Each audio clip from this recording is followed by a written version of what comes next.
Alam ng buong entertainment industry kung gaano kamahal ni Janine Gutierrez ang kanyang mamita at proud na proud siya bilang apo ng TV icon.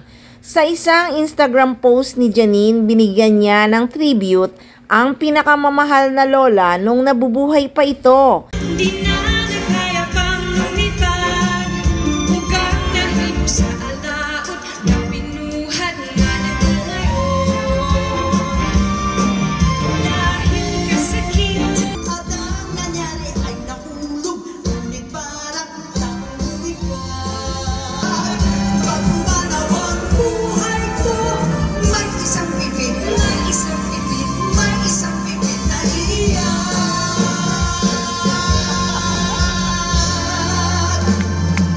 Aniya, I spent a good amount of my childhood in Mamita's walk-in closet trying on her PVC heels and hiding behind her gowns. I remember the smell as I typed this. And I also want to cry a little bit when I got big enough to fit into her clothes. Every time I would visit, she gave me handfuls. Lahat naman daw bagay sa akin. Pagpapatuloy pa ni Janine, I love her so much and feel so lucky to have her in my life. She's been the most generous person, even to this day agreeing to do stupid vlogs with me. Kaya naman siguradong basag ngayon ang puso ng pamilya at mga kamag-anak ng yumaong Asia's Queen of Song na si Pilita Corrales.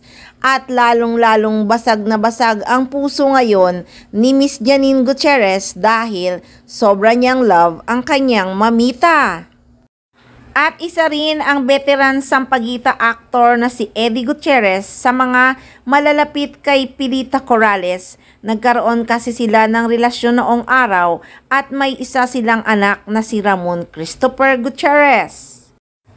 Sa exclusive interview ng Abante kay Eddie Gutierrez, sinabi niyang sobra siyang nalungkot sa pagpanaw ni Pilita Corrales. Pilita, sobra akong nalungkot, natigilan ako.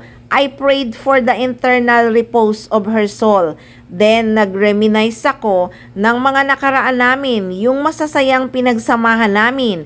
Pahayag nga ni Eddie Gutierrez. At ayon nga sa nakalap na balita ay atake sa puso ang dahilan ng pagpanaw ni Miss Pilita Corrales.